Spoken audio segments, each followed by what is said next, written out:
मुस्लिम शरीफ की हदीस में 3 खजूरों का जिक्र है। एक खजूर उस औरत, 3 खजूर हजरत आयशा ने उस औरत को दे दी। उस औरत ने एक खजूर इस बच्चे को दे दी, एक खजूर इस बच्चे को दे दी और एक खजूर अपने खाने के लिए रख ली।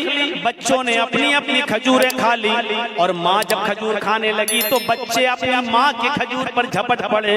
माँ को रहम आ गया। माँ ने देखा कि बेटों ने, मेरे बच्चों ने अपनी अपनी खजूरें खा ली, लेकिन अभी भूखे। तो माँ ने अपनी खजूर नहीं खाई, बल्कि उस खजूर के 2 टुकड़े करके आधी इसको दे दी, आधी इसको दे दी। और उन बच्चों ने ये आधी आधी खजूर भी खा ली और माँ ने खुद कुछ नहीं खाया। जब हजरत आयशा ने ये मंजर अल्लाह के नबी को बताया तो अल्लाह के नबी की आंखों में आंसू आ गए और रोते हुए फरमाया, वजबत अलैहिल जन्ना, इस औरत ने अपने ऊपर जन्नत वाजिब कर दी। किसी भी नेकी को हकीर मत समझो, छोटी से छोटी नेकी को भी हकीर मत समझो। हजरत अबू बकर सिद्दीक के दौरे खिलाफत में कहत पड़ गया। कहत मतलब सूखा, लोगों के पास खाने पीने के लिए अनाज नहीं है, गल्ला नहीं है, सूखा पड़ गया। अबू बकर का जमाना है। हजरत उस्मान गनी रज़ियल्लाहु ताला अन्हु के पास मुल्क के शाम से गल्ला लदा हुआ ऊंट आए थे जिस पर गल्ला लदा हुआ था। और ऊंट कितने थे? 1000, 100 नहीं, 10 20 नहीं, 100 200 नहीं, 1000 ऊंट था जिस पर अनाज लदा हुआ था, गल्ला लदा हुआ था।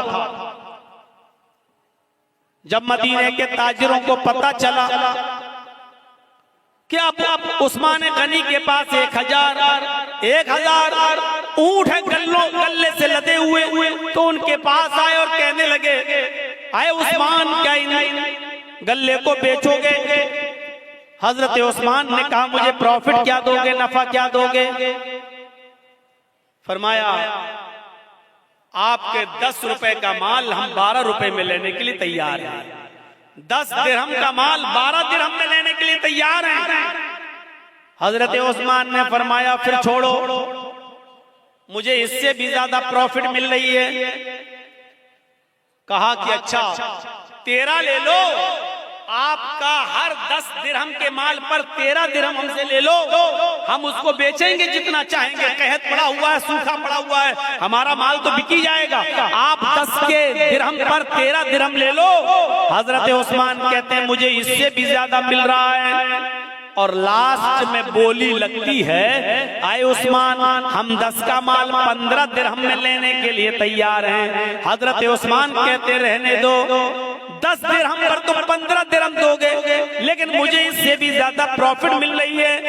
तब तमाम लोग उठ गए, जितने भी बिजनेसमैन थे वो उठ गए और कहने लगे, उस्मान, अगर इससे ज्यादा तुम्हें मिल रहा है तो उसी को दे दो, हम लोग चल रहे हैं, हम लोग जा रहे हैं। जब वो जाने लगे जितने बिजनेसमैन थे, तो पलट कर कहने लगे, उस्मान, हम जा तो रहे हैं, हमें अब नहीं चाहिए। 10 का माल हम 15 में लेने के लिए तैयार हैं, इससे ज्यादा हम नहीं दे सकते। और आप कह रहे हैं इससे भी ज्यादा हमें मिल रहा है। मदीने के सारे बिजनेसमैन यहाँ मौजूद हैं। मेरी नजर में अब कोई बाकी नहीं है। जो जितना बड़ा बिजनेसमैन है वो यहाँ मौजूद है और हम सब लोग यहाँ हैं। फिर मुझे इतना तो बता दो कि 10 का माल 15 में लेने के लिए हम लोग तैयार हैं, इससे ज्यादा तुम्हें कौन दे रहा है? सारे बिजनेसमैन तो यहाँ मौजूद हैं, फिर तुम्हें 10 का माल 15 से ज्यादा लेने में कौन तैयार है तुम्हारा?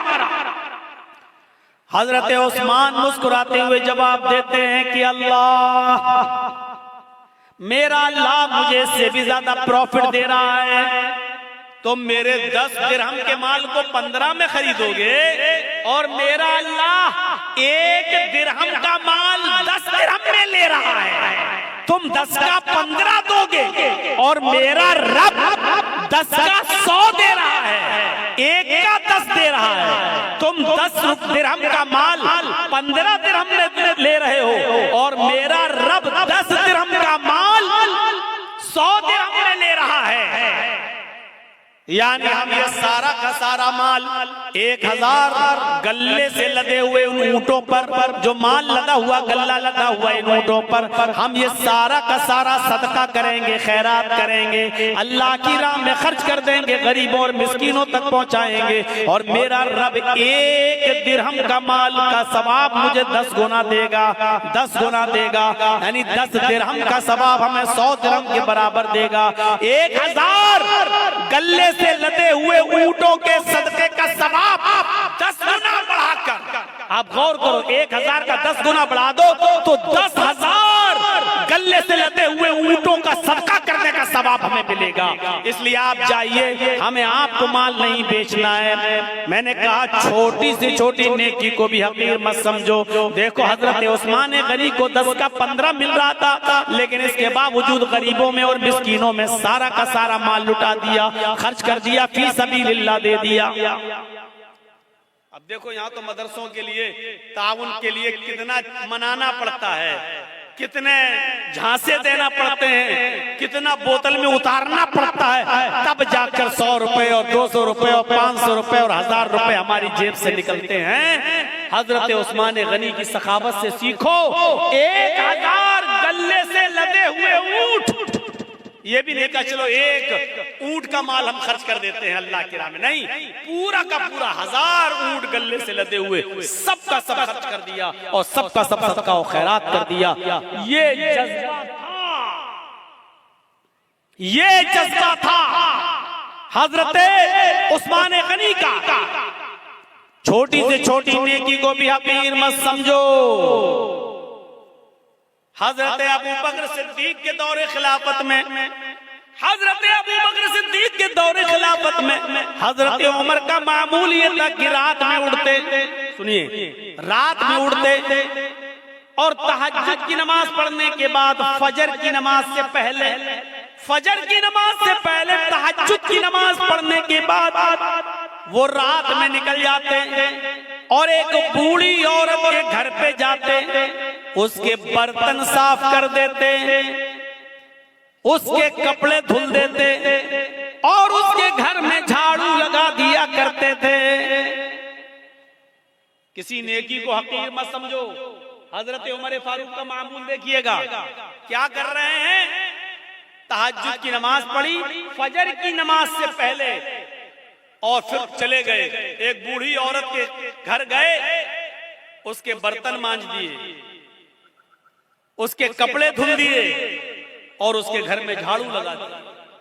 ये उनका मामूल था, रोजाना ये काम किया करते थे। एक दिन तहज्जुद की नमाज पढ़ के फजर की नमाज से पहले पहुंचे, घर में जब घुसे तो क्या देखते हैं, बर्तन साफ हैं। कपड़े धुलना चाहा बूढ़ी औरत के, क्या देख रहे हैं, कपड़े धुले हुए पड़े हुए हैं। झाड़ू ली कि झाड़ू से घर साफ कर दे तो क्या देखते हैं, घर में झाड़ू लग चुकी है। पूछा माँ कौन था, ये आज घर में सफाई कैसे हो गई? कहा बेटे मैं क्या जानूं, मैं तो आंखों से अंधी हूँ, नाबीना हूँ, मुझे क्या मालूम, मैं तो समझी कि तुम ही आए हो, बर्तन तुम मांज रहे हो, झाड़ू तुम लगा रहे हो, कपड़े तुम धुल रहे हो। कहा माँ मैं नहीं था। कहा बेटा मुझे नहीं मालूम फिर कौन था।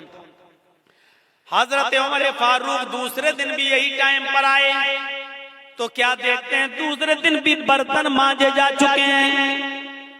क्या देखते हैं कि दूसरे दिन भी बर्तन मांज कर खत्म हो, बर्तन मांजे जा चुके हैं, झाड़ू लग चुकी है, कपड़े धुले हुए हैं। हजरत उमर समझ गए, उमर कोई है जो तुमसे पहले आता है, कपड़े धुल जाता है, बर्तन साफ कर जाता है, झाड़ू लगा जाता, कोई है जो तुमसे पहले भी ये काम कर जाता है। पता लगाना चाहिए कि कौन है। अब हजरत उमर जासूसी करने लगे, चुपके से देखें कि कौन है। तो तहज्जुद की नमाज पढ़ के आए और चुपके से छिप गए एक दरख्त की आड़ में। क्या देखते हैं कि एक शख्स अपना चेहरा छुपाया हुआ चादर से आता है रात के अंधेरे में और उसी बूढ़ी औरत के घर में चला जाता है, बर्तन मांजता है, झाड़ू लगाता है, कपड़े साफ करता है और उसके बाद में जब वहां से निकलता है तो जैसे ही वो घर से निकलता है, हजरत उमर फारूक ने उसको पकड़ लिया। रुकिए, अपना चेहरा खोलिए तो कौन है आप? ये मेरा काम आप कैसे कर रहे हैं?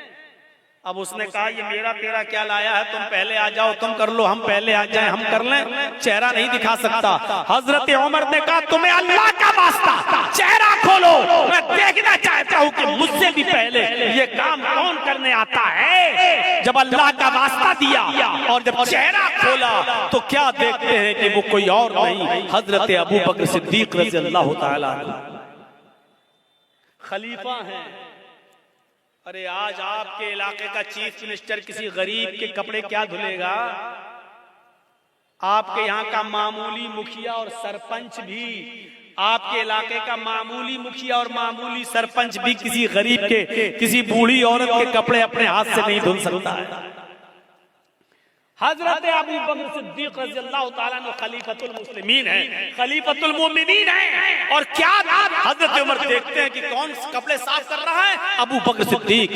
कौन है अबू बकर सिद्दीक जो बर्तन मांज रहे हैं? कौन है जो घर में झाड़ू लगा रहा है? अबू बकर सिद्दीक। मेरे प्यारे साथियों, मैं बताना यही चाहता था कि किसी भी नेकी को हकीर मत समझो, छोटी से छोटी नेकी, ये झाड़ू लगाना मेरे भाई ये एक मामूली नेकी है, लेकिन हजरत अबू बकर सिद्दीक झाड़ू लगा रहे हैं। बर्तन मांज देना कोई बहुत बड़ा काम नहीं है। अगर किसी आदमी को अपनी इंसल्ट का ख्याल हो तो भले ही ना मांजे, वरना बर्तन मांजना कोई बहुत बड़ा काम नहीं है। बर्तन मांज देना, कपड़े धुल देना, झाड़ू लगा देना, ये कोई बहुत बड़ा काम नहीं है। लेकिन हजरत अबू बकर इन कामों को भी हकीर नहीं समझा करते थे, हजरत उमर इन कामों को भी हकीर नहीं समझा करते थे। इसलिए फरमाया कोई भी छोटा सी छोटी नेकी को भी हकीर मत समझो।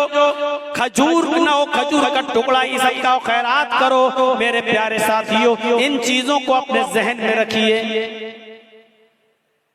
इन चीजों को अपने जहन में रखिए। मुसलमान वो होता है जो छोटी से छोटी नेकी को भी मामूली नहीं समझता है, और मुसलमान मोमिन वो होता है जो छोटे से छोटा गुनाह को भी पहाड़ समझता है। एक चीज याद रखिएगा, मुसलमान कौन होता है? जो छोटी से छोटी नेकी को भी हकीर ना समझे। मुसलमान कौन होता है? जो छोटे से छोटे गुनाह को पहाड़ के बराबर समझे, बहुत बड़ा समझे। और मुनाफिक कौन होता है? जो बड़े से बड़े गुनाह को भी मामूली समझे। मुनाफिक कौन होता है? जो बड़े से बड़े गुनाह को भी ये समझे कि नाक पर मक्खी बैठी थी, ऐसे उड़ाया और उड़ गई। यानी बड़े से बड़े गुनाह को भी वो समझता है जैसे नाक पर बैठी हुई मक्खी को उड़ा दिया। ये मुनाफिक होता है, मुनाफिक। अंदाजा लगा रहे हैं आप? मुसलमान कभी छोटी से छोटी नेकी को भी हकीर नहीं समझता, और कोई छोटे से छोटे गुनाह को भी मामूली नहीं समझता, बल्कि बहुत बड़ा गुनाह समझता है।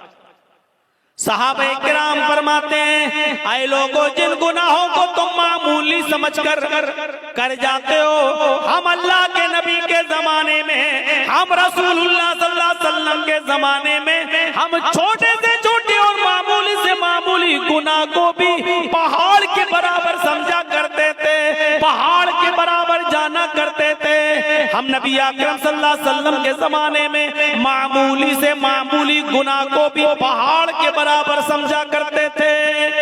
और मुसलमान की पहचान ये है कि उसके सामने एक रास्ता मुसीबत का हो और दूसरा रास्ता मासियत, गुनाह और नाफरमानी का हो। एक रास्ता तो हो मुसीबत का, परेशानी का, और दूसरा रास्ता हो गुनाह का।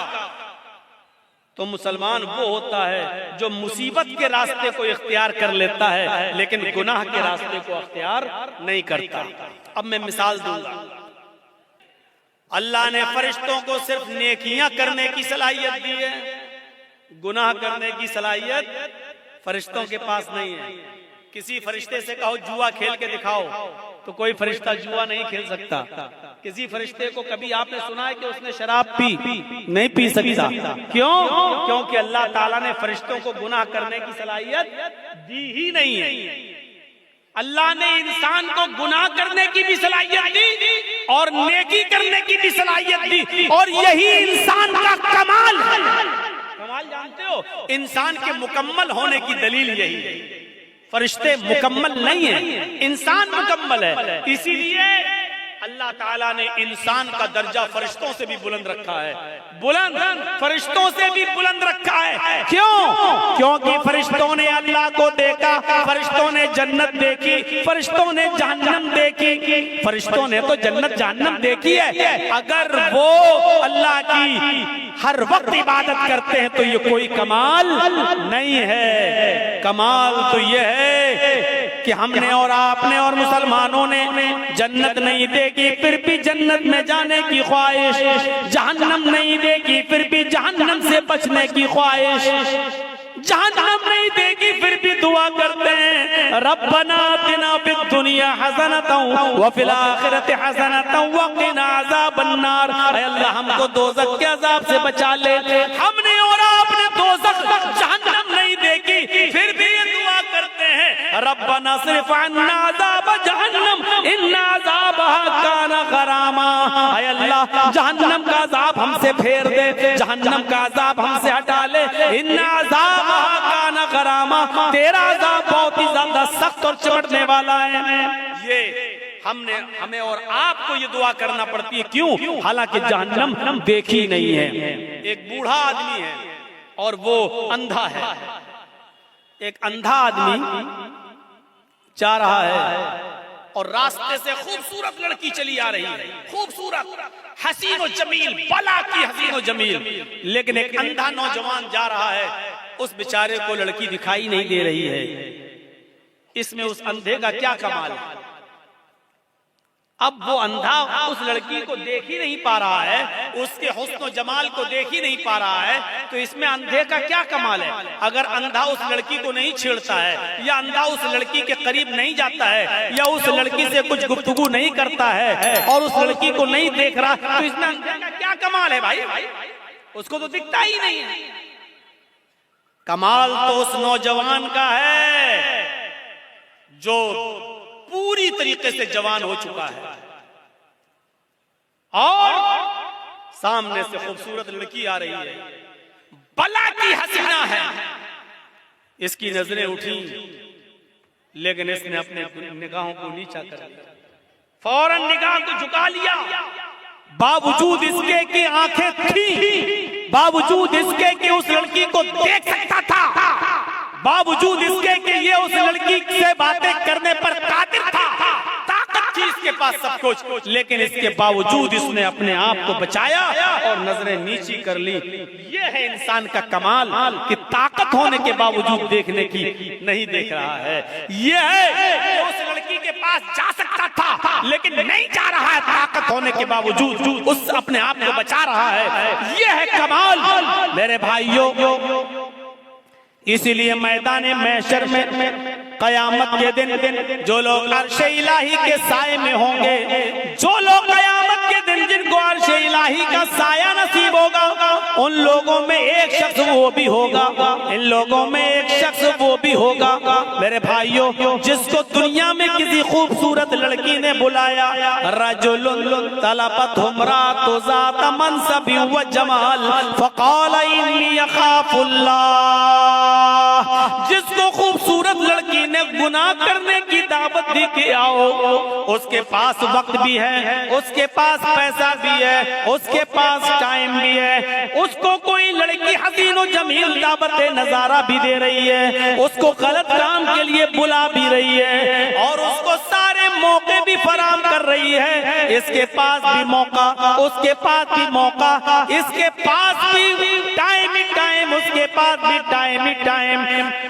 जिना की ताकत होने के बावजूद और सारे असबाब होने के बावजूद, सारे रास्ते खुले हुए होने के बावजूद भी मेरे भाइयों, इस आदमी ने उस लड़की से कह दिया इन्नी अख़ाफ़ुल्लाह। तुम अपना घर जाओ, तुम अपना रास्ता देखो, मैं अपना रास्ता देखता हूँ, मुझे अल्लाह सा खौफ है, मैं अल्लाह से डरता हूँ, मैं तुम्हारे करीब करीब नहीं आ सकता, मैं तुम्हारी बहकी बहकी बातों का शिकार नहीं हो सकता। इन्नी अखाफुल्लाह, मुझे अल्लाह का डर है, मैं तेरे करीब नहीं आऊंगा। जिसने अल्लाह का खौफ दिखाया और उस लड़की को धक्का दे दिया, नहीं मुझे तुमसे दूरी अख्तियार करना, मौका होने के बावजूद, लड़की की परमिशन होने के बावजूद, लड़की की इजाजत होने के बावजूद इसने उसको हटाया और अल्लाह से डरते हुए अपने आप को बचा लिया। ये है कमाल।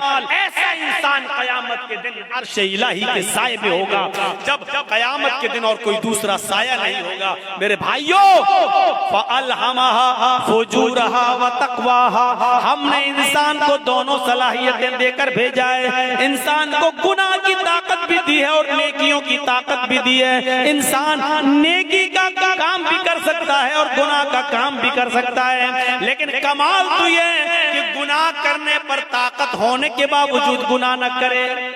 फरिश्ते गुनाह कर ही नहीं सकते क्योंकि गुनाह की ताकत ही नहीं है, और हम और आप गुनाह कर सकते हैं गुनाह की ताकत होने के बावजूद हम गुनाह न करें, तो यह है कमाल। और इसीलिए इंसान का दर्जा अल्लाह रब्बुल आलमीन ने फरिश्तों से भी बुलंद कर दिया। क्यों? क्योंकि इसके अंदर गुनाह की ताकत थी, लेकिन इसके बावजूद इसने अपने आप को बचा लिया। ये किरामन का, ये फरिश्ते जो है किरामन कातिबीन जो हमारे कांधों पर रहते हैं, मजाल है कभी किसी लड़की के साथ जिना कर लें, अल्लाह ने ये ताकत दी नहीं है उनको। कब्र में फरिश्ते आते हैं हिसाब किताब के लिए, मुनकर नकीर, मजाल है कि कोई फरिश्ता किसी औरत के साथ जिना कर ले, नहीं। क्यों? अल्लाह ने ताकत ही नहीं दी जिना की।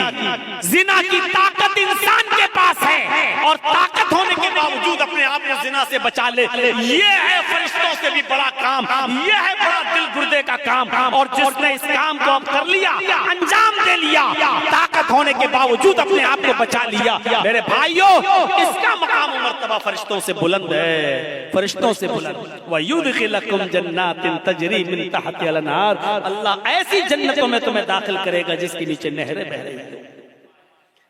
उलमा, मुकर्रिरीन, खतीब जलसों में, जुमे के खुतबों में आपको समझा समझा कर, बोल बोल कर थक चुके हैं और हमारे कान भी सुन सुन कर पक चुके हैं। कोई फर्क नहीं पड़ता, जैसे हॉर्न बजाने वाले के हॉर्न से आगे चलने वाले आदमी के ऊपर कोई फर्क नहीं पड़ रहा था, उसी तरीके से हमें भी इन उलमा की, इन खतीबों की और इन मुकर्रिरीन की बातों का कोई असर नहीं पड़ता है। हमारे कान भी पक चुके सुन सुन कर। मेरे प्यारे साथियों, जैसे अंग्रेजी बीमारियों में एक बीमारी है जिसका नाम होता है डायरिया, वो आपने सुना होगा। डायरिया जब किसी को होता है तो उसको लूज मोशन हो जाते हैं। एक दिन में 10-10, 12-12, 15-15, 20-20 लैट्रीनें उसको पानी की तरह होती हैं। उस आदमी का लीवर फंक्शन बेकार हो जाता है, उसका लीवर काम करना बंद कर देता है। वो जो कुछ भी खाता है वो लैट्रीन के रास्ते से बाहर निकल जाता है। जो कुछ भी खाया लैट्रीन के रास्ते से बाहर, जो भी खाया वो लैट्रीन के रास्ते से बाहर। खाते हैं अब मुंह से और लैट्रीन के रास्ते से वो चीज फौरन पानी बनकर बाहर आ जाती है। इस बीमारी का नाम है डायरिया।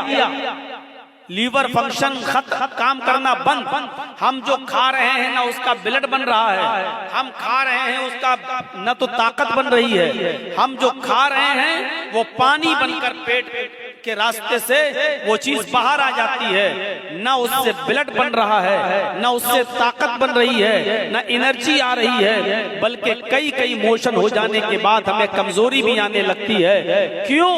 क्योंकि हमने, हमारा लीवर फंक्शन बिगड़ चुका है। हम जो कुछ भी खा रहे हैं वो दूसरे रास्ते से बाहर निकल रहा है। मेरे भाइयों, इस बीमारी का नाम है डायरिया। इसी तरीके से हमें और आपको कानों का भी डायरिया हो गया है। हम एक कान से सुनते हैं कुरान और हदीस की बातें और दूसरे कान से निकाल देते हैं। जैसे डायरिया के मरीज को खाना और पीना उसकी बॉडी में नहीं लगता, ऐसे कुरान और हदीस हम जो सुनते हैं वो हमें कोई असर नहीं करता, उसका कोई फर्क हमारी जिंदगी पर नहीं पड़ता। हम एक कान से सुनते हैं और दूसरे कान से सुनी हुई बातों को हम निकाल देते हैं। आज यही कंडीशन आज हमारे सामने दिया गया। हमें गौर करना पड़ेगा इन उनके वजूहात पर कि आखिर बात क्या है, असर क्यों नहीं हो रहा है, आखिर क्यों हम एक कान से सुनते हैं और दूसरे कान से हम बाहर निकाल देते हैं। अभी कितने लोग यहाँ बैठे हैं, मेरी नजर जहां तक जा रही है मुझे लोग पब्लिक आवाम ही आवाम दिखाई दे रही है, लेकिन यही आवाम यही पब्लिक फजर की नमाज के अंदर मस्जिद में जब दिखने लगे, तकरीर के बाद, जलसों के बाद, तब ये माना जाएगा कि हमने जो सुना है उसके असरात हमारी जिंदगी पर मुरत्तब हो रहे हैं, हमने जो सुना है वो लगा है मेरे भाइयों। और अगर हमने सुना और सुनकर यहाँ से निकल गए और मस्जिद में जो आते थे वो भी नहीं आए, एक सफ भी पूरी नहीं हुई, इमाम मुअज्जिन ने अजान दी, इमाम और मुअज्जिन और 4-5 लोगों ने मिलकर नमाज पढ़ ली, तो समझ लीजिए मेरे भाइयों हमने एक कान से सुना और दूसरे कान से निकाल दिया, जैसे हमने कोई खाया और वो हमारे जिस्म पे नहीं लगा और दूसरे रास्ते से वो चीज बाहर आ गई। मेरे भाइयों हमें हमारी फितरत में जिंदगी होनी चाहिए, हमारी फितरत में जिंदगी होनी चाहिए। अगर फितरत में जिंदगी हो तो एक बात भी लग जाती है, और अगर फितरत में जिंदगी ना हो तो पूरी जिंदगी किसी को दावत और तबलीग करते रहो, समझाते रहो, बताते रहो, चीखते रहो, उसके सामने गला फाड़ते रहो, कोई फर्क नहीं पड़ता, वो आदमी जैसा था वैसा ही रहेगा। शायद आपको मालूम होगा, और मुझे याद नहीं कि मैंने कभी सुनाया है या नहीं सुनाया, एक आदमी बेचारा रिक्शा चलाता था, कड़ी धूप में मेहनत करता था और अपने बच्चों के लिए कुछ कमा कर बेचारा शाम तक मजदूरी करके लाता था और उसी से घर में गुजर बसर चलती थी। एक दिन ये रिक्शे वाला मेहनत तो मजदूरी करके जब थका हुआ घर पे पहुंचा, अपनी बीवी से बोला कि मुझे खाना पेश करो, बहुत तेज भूख लग रही है, मैं मेहनत तो मजदूरी करने वाला आदमी हूँ। उसकी बीवी ने अरहर की दाल उसके सामने रख दी, जो फ्राई नहीं थी, बगैर बघारी हुई दाल थी, जिसमें तड़का का नहीं लगा हुआ था, ऐसी बिला भिगारी हुई दाल उसके सामने पेश कर दी। इस आदमी ने नाक और मुंह चढ़ाया और कहा कि मेरी बीवी कम से कम कुछ तो ख्याल करो अपने शौहर का, हमको ऐसी दाल खिला रही हो जो बघारी भी नहीं है तुमने, जिसमें तुमने तड़का भी नहीं लगाया, ऐसी उठाई और लाकर दे दी। मेहनत करता हूँ, मजदूरी करता हूँ, सुबह से लेके शाम तक रिक्शा खींचता हूँ, पैसेंजर्स को बिठाता हूँ, मेहनत तो मजदूरी का काम करता हूँ। मेरी बीवी अगर अच्छा नहीं खाएंगे तो ताकत कैसे आएगी मेरे अंदर, और तुमने बिला भिगारी हुई दाल हमको दे दी। उसकी बीवी ने कहा कि मेरे प्यारे शौहर, शुक्र अदा करो कि तुम्हें दाल भी मिल रही है, शुक्र अदा करो कि तुम्हें ताजा रोटी भी मिल रही है, जो मैंने अभी अभी बनाकर तुम्हारे सामने गरम गरम रोटी दी है। मेरे प्यारे शौहर, तुम्हें अल्लाह का शुक्र अदा करना चाहिए कि तुम्हें ये दाल भी मिली है, अगरचे बिला भिकारी हुई मिली है, लेकिन मिली तो है। तुमने मोहम्मद रसूलुल्लाह सल्लल्लाहु अलैहि वसल्लम की जिंदगी नहीं पढ़ी। हजरत आयशा सिद्दीका फरमाती हैं कि माश रसूलुल्लाह सल्लल्लाहु अलैहि वसल्लम तामन कत्तु, कि अल्लाह के रसूल सल्लल्लाहु अलैहि वसल्लम ने अपनी पूरी जिंदगी में कभी पेट भर कर खाना नहीं खाया। आपने अपनी पूरी जिंदगी में पेट भर कर खाना नहीं खाया, तुम्हें तो दाल भी मिल रही है। अल्लाह के नबी सल्लल्लाहु अलैहि वसल्लम का हाल तो ये था, हजरत आयशा फरमाती हैं कि हमारे घर में 2-2 महीने ऐसे गुजर जाया करते थे कि चूल्हा नहीं जला करता था। 2-2 महीने हमारे घर में चूल्हा नहीं जला करता था। आए मेरे प्यारे शौहर, अल्लाह का शुक्र अदा करो कि तुम्हें तो दाल भी मिल रही है, वरना हमारे नबी का तो ये हाल था कि 2-2 महीने घर में चूल्हा नहीं जलता था। इस आदमी ने दाल रोटी खाना शुरू कर दिया और अपनी बीवी की तारीफ करते हुए फरमाया, मेरी बीवी तुम बिल्कुल ठीक कह रही हो, मेरी बीवी तुमने बिल्कुल सही फरमाया। हमने ये बातें मस्जिद में जुमे के दिन मौलाना से खुतबे में सुनी थी कि अल्लाह के रसूल सल्लल्लाहु अलैहि वसल्लम के घर में 2-2 महीने तक चूल्हा नहीं जला करता था, और हजरत आयशा फरमाती हैं कि हमारे नबी ने कभी पेट भर के खाना नहीं खाया अपनी पूरी जिंदगी में। मैंने ये बातें सुनी और उस आदमी ने, रिक्शा चलाने वाले ने दाल और रोटी खाना शुरू कर दिया। मेरे भाइयों, पूरी जिंदगी इसके सामने चीखने की जरूरत नहीं पड़ी और लंबी चौड़ी तकरीर की जरूरत नहीं पड़ी। इसकी बीवी ने सिर्फ इसको एक हदीस सुनाई, अल्लाह के नबी की जिंदगी का एक मामूल बताया और आपकी जिंदगी के हालात बताए। इस आदमी ने खाना शुरू कर दिया। मेरे भाइयों, अगर हमें अमल करना हो तो किसी मौलाना की एक बात काफी है हमारी जिंदगी में, हमारे दिल को असर करने के लिए और हमारी जिंदगी में अमल करने के लिए। और अगर हमें अमल न करना हो तो पूरी जिंदगी खुतबे देते रहो, पूरी जिंदगी जलसे करते रहो, पूरी जिंदगी तकरीरें करते रहो, कोई असर नहीं पड़ेगा। खुद अगर मुझसे कोई पूछे तो तकरीबन 24-25 साल का अरसा तो हो चुका है। मेरे भाइयों, जलसों में, जुलूसों में और तकरीरें करते हुए आप अंदाजा लगा सकते हैं कि पूरी जिंदगी तकरीरें करते हुए गुजर गई है। अब आप अंदाजा लगाइए कि क्या असरात मुरतब हुए हमारी जिंदगी पर, क्या फर्क पड़ा हमारी जिंदगी पर।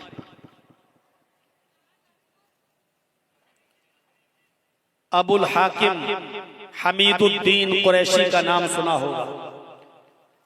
अबुल हाकिम हमीदुद्दीन, जिसके बाप का नाम था बहाउद्दीन कुरैशी, कीज और मरवान का हुक्मरान था।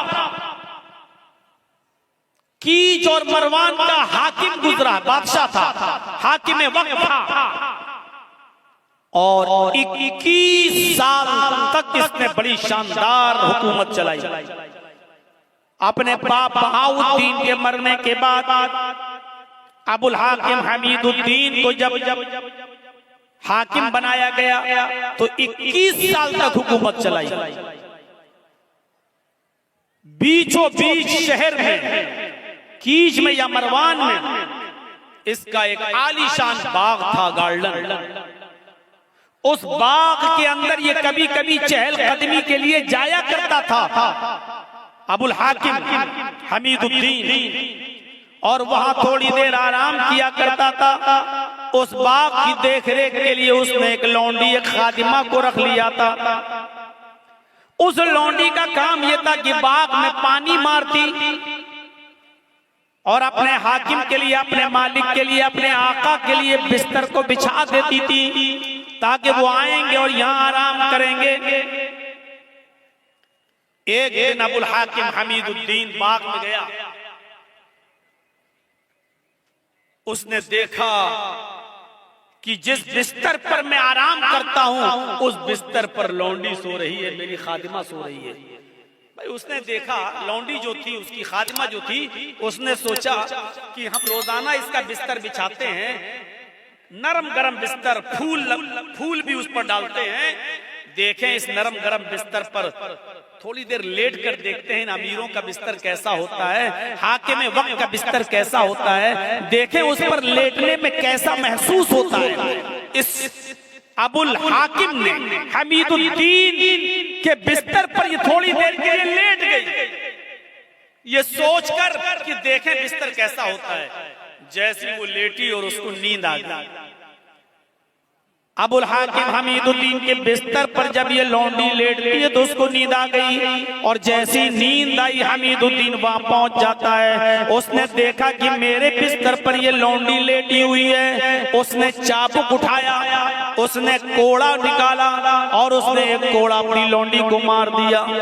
कोड़ा चमड़े का होता था, लकड़ी में, डंडे में, लाठी में चमड़े का चमड़ा लगा रहता था, और चमड़े का एक कोड़ा बड़ी तेज लगता है। उसने उसकी पीठ पर मारा उस लौंडी ने उस चमड़े के कोड़े की तकलीफ महसूस की और उड़ जाती है, उड़ती और सीधे अपने कपड़ों को समेटती और सीधे खड़ी हो जाती है और कहती है सॉरी, मुझे माफ कर दीजिए, मैं इस बिस्तर पर सोना नहीं चाहती थी, मैं तो सिर्फ लेट कर देखना चाहती थी कि देखें बिस्तर पर कैसा लगता है। जिस बिस्तर पे आप रोजाना आराम करते हैं, मैं ये देखना चाहती थी कि इस बिस्तर पर लेटने में कैसा महसूस होता है। मैं जैसे ही लेटी मुझे नींद आ गई, मुझे माफ कर दो।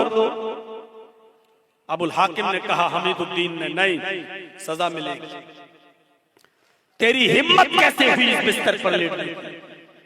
अपने आका के, अपने मालिक के बिस्तर पर एक मामूली और 2 कौड़ी की लड़की तू लेटेगी इस पर? उसने उस लड़की को, उस लौंडी को खड़ा कर दिया।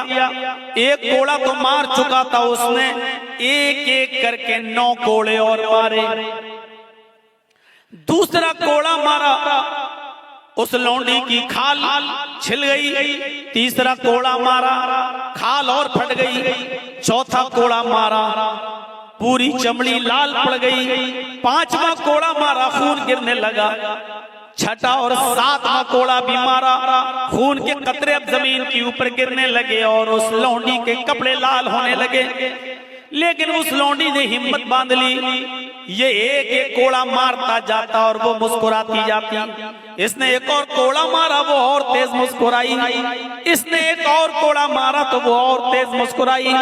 जब ये 10 कोड़े मार चुका तो कहने लगा, ए लौंडी, मैं तुझे सजा देने के लिए मार रहा हूँ, तुझे तकलीफ देने के लिए तुझ पर चोट पर चोट कर रहा हूँ और कोड़े पे कोड़ा बरसा रहा हूँ और तू है हंस रही है। क्या बात है, तुझे तकलीफ नहीं हो रही है? उस लौंडी ने जवाब दिया, उस लौंडी ने जवाब दिया कि मुझे तकलीफ तो बहुत हो रही है, हर कोड़े की तकलीफ मुझे हो रही है, हर कोड़े की तकलीफ मुझे हो रही है, लेकिन मैं मुस्कुरा रही हूँ। अबुल हाकिम हमीदुद्दीन ने पूछा, तुम क्यों मुस्कुरा रही हो? उसने कहा, मैं इसलिए मुस्कुरा रही हूँ कि कुछ सोच रही हो। हमीदुद्दीन ने पूछा, क्या सोच रही हो? मैं तकलीफ देने के लिए मार रहा हूं और तू मुस्कुरा रही है और कह रही है तकलीफ हो रही है, फिर भी मुस्कुरा रही है। कहां? देख, ये खून के कतरे देख, ये जमीन पर टपकने वाला लहू देख, मेरी पीठ जो छिल चुकी है, खाल फट गई, देख, तकलीफ नहीं हो रही तो ये सब कैसे हुआ? लेकिन इसके बावजूद मैं कुछ और सोच के हंस रही हूं।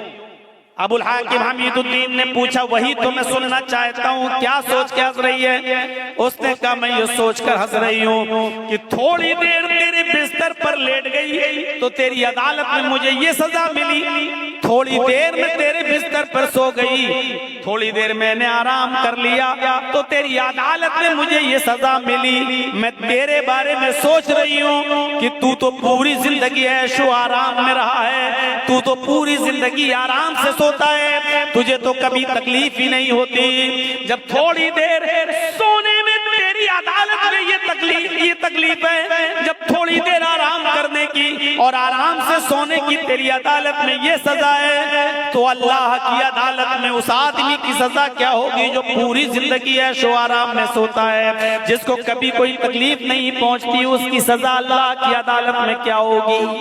मैं तेरे बारे में सोच रही हूँ कि अल्लाह की अदालत में तेरी सजा क्या होगी।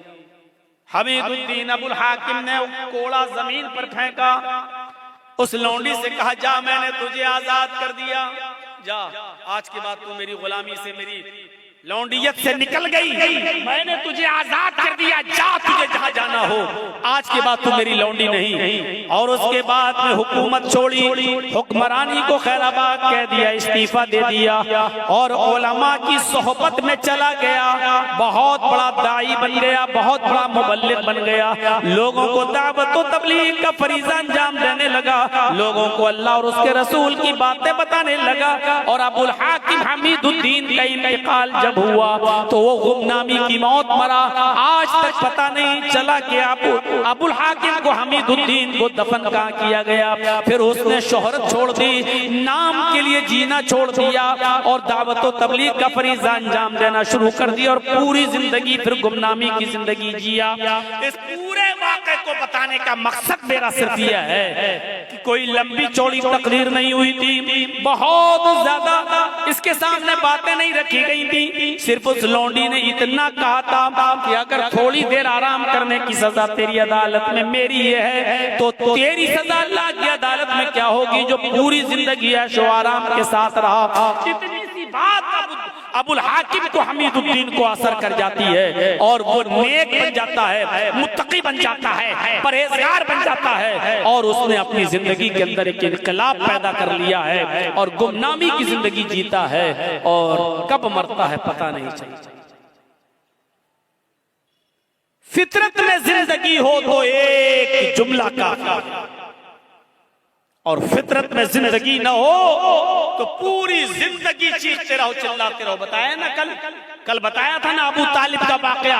अल्लाह के रसूल पूरी जिंदगी कहते रहे चचा कलमा पढ़ लो, और आखिरी वक्त भी कहा कुल या अम्मी ला इलाहा इल्लल्लाह फी उज़ुनी, आए मेरे चचा मेरे कान में कह दो ला इलाहा इल्लल्लाह। लेकिन अल्लाह अबू तालिब को कलमा नसीब नहीं हुआ, फितरत में जिंदगी नहीं थी, बगैर कलमे के दुनिया से रुखसत हो गया और जहन्नम का मुस्तहिक हो गया। मेरे प्यारे साथियों तसव्वुर करो, फितरत में जिंदगी हो तो एक जुमला काफी होता है, एक लफ्ज काफी होता है और पूरी जिंदगी के दिल में बिठाने के लिए और पूरी जिंदगी के अमल करने के लिए। आज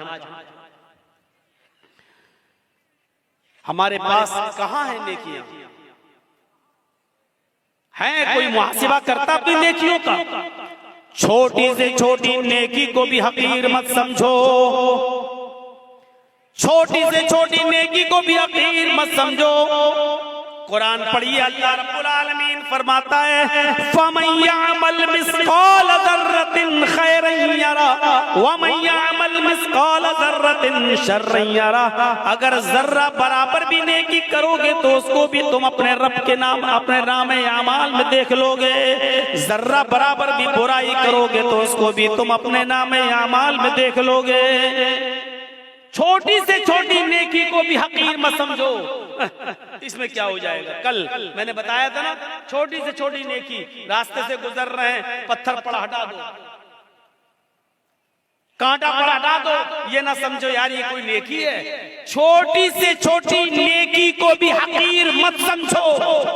अल्लाह के रसूल एक मर्तबा खुतबा दे रहे हैं और औरतों को मुखातब करके कह रहे हैं या माशरन निसा, आए औरतों की जमात, आए मस्तूरात, आए औरतों, तुम अपने घर में, तुम अपने घर के पड़ोस में रहने वाली किसी पड़ोसन को सदका और खैरात करने में कभी हकारत महसूस मत करना।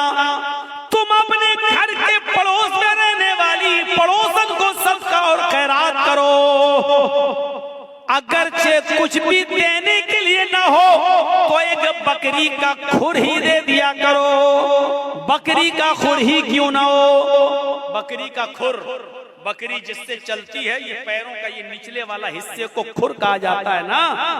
ये अरब के अंदर सबसे घटिया चीज मानी जाती थी, सबसे कमतर चीज समझी जाती थी। तो अल्लाह के नबी सल्लल्लाहु अलैहि वसल्लम कह रहे हैं कि आए औरतों, अपने पड़ोसन को सदका और खैरात करो, अगरचे बकरी का खुर ही क्यों ना हो। बकरी का खुर भी तुम्हें देना पड़े तो दे दो, सदका और खैरात करो, दो तुम उनको, सदका और खैरात करो। इस नेकी को हकीर मत समझो। आइए और एक और रिवायत की तरफ मैं तुम्हें लेके चलता हूं। बुखारी की रिवायत है, अल्लाह के नबी सल्लल्लाहु अलैहि वसल्लम फरमाते हैं फत्तकुन नार वलौ बिशिक्की तमरा, वलौ बिशिक्की तमरा पर गौर करो। फत्तकुन नार, लोगों तुम अपने आप को जहन्नम से बचाओ, अपने आप को जहन्नम से बचाओ, आग से बचाओ, दोज़ख से बचाओ। कैसे बचाओ? वलौ बिशिक्की तमरा, अगरचे तुम्हें खजूर का टुकड़ा ही देना पड़े, उसको भी अल्लाह के राह में सदका और खैरात करो। खजूर तो बड़ा हो गया, ये खजूर है, ये खजूर नहीं है तुम्हारे पास, आधा खजूर है या उसका एक टुकड़ा है तुम्हारे पास, चौथाई हिस्सा, 1/4 खजूर, एक खजूर का भी चौथाई हिस्सा है आपके पास। अल्लाह के नबी कह रहे हैं कि अगर वो भी तुम्हारे घर पे रखा है, फाजिल है, तो वलौ बिशिक्कि तमरा, तो वो भी किसी न किसी गरीब को या गरीब के बच्चे को दे दो, खिला दो उसको, अपने आप को जहन्नम से बचाओ। खजूर के टुकड़े की हैसियत क्या है? कोई आदमी खजूर का टुकड़ा देगा, पूरा खजूर दे देगा। अल्लाह के नबी कह रहे हैं खजूर तो छोड़ो, वलौ बिशिक्कि तमरा, अगर तुम्हारे पास खजूर का टुकड़ा ही हो तो उसको भी दे दो। यानी इस नेकी को भी हकीर मत समझो, अरे यार क्या है मेरे पास, ये इसका क्या हो जाएगा, एक खजूर का टुकड़ा देंगे तो इसका क्या पेट भर जाएगा बेचारे का, क्या भरेगा? नहीं, अल्लाह के नबी उकसा रहे हैं, उभार रहे हैं, अगर तुम्हारे पास खजूर का टुकड़ा हो तो तुम उसको भी सदका और खैरात करके अपने आप को जहन्नम से बचाओ। फत्तकुन्नार वलौ बिशिक्कि तमरा, अपने आप को दोज़ख से जहन्नम से बचाओ, अगरचे तुम्हारे पास खजूर का टुकड़ा ही क्यों ना हो, सदका और खैरात करने के लिए करो। वो हदीस याद है ना, बुखारी की हजरत आयशा फरमाती है कि मेरे पास एक मांगने वाली आई, जाअतनी साइला, मेरे पास मांगने वाली आई, वमाहा सबियान, उसके साथ दो छोटे छोटे बच्चे थे, मांगने लगी, मेरे पास एक खजूर थी, मैंने वो खजूर लाकर उस औरत को दे दिया, उस खजूर ने उसके दो टुकड़े कर दिए, एक टुकड़ा इस बच्चे को दे दिया, एक टुकड़ा इस बच्चे को दे दिया, एक टुकड़ा इस बच्चे को दे दिया, एक टुकड़ा इस बच्चे को दे दिया, और अपना खुद नहीं खाया। उन दोनों बच्चों ने आधी आधी खजूर खा ली और चली गई वो औरत अपने बच्चे को लेकर, बच्चों को। अल्लाह के नबी सल्लल्लाहु अलैहि वसल्लम जब घर में आए तो हजरत आयशा ने पूरा मंजर बयान फरमाया, तो अल्लाह के नबी सल्लल्लाहु अलैहि वसल्लम ने फरमाया, वजबत अलैहिल जन्ना, आयशा जो औरत अपने बच्चों के खाने पीने की आजमाइश में मुब्तला कर दी गई, जो अपने बच्चों की परवरिश में आजमाई गई और उस आजमाइश में पूरी उतरती है, उस औरत के ऊपर जन्नत वाजिब है। यानी उस औरत ने खुद भूखा रहकर अपने बच्चों को आधी आधी खजूर दे दी, अपने बच्चों को टुकड़े दे दिए खजूर के, खुद भूखी रह गई, अल्लाह ताला ने उस औरत पर जन्नत वाजिब कर दी, यानी उस औरत के ऊपर जन्नत फर्ज हो गई, जन्नत वाजिब हो गई। गौर कीजिए, खजूर का एक खजूर थी, हजरत आयशा ने वही दे दी। अब आप कहोगे एक खजूर में क्या होता है, न औरत का पेट भरा न बच्चों का, लेकिन हजरत आयशा ने एक खजूर थी वही दे दी।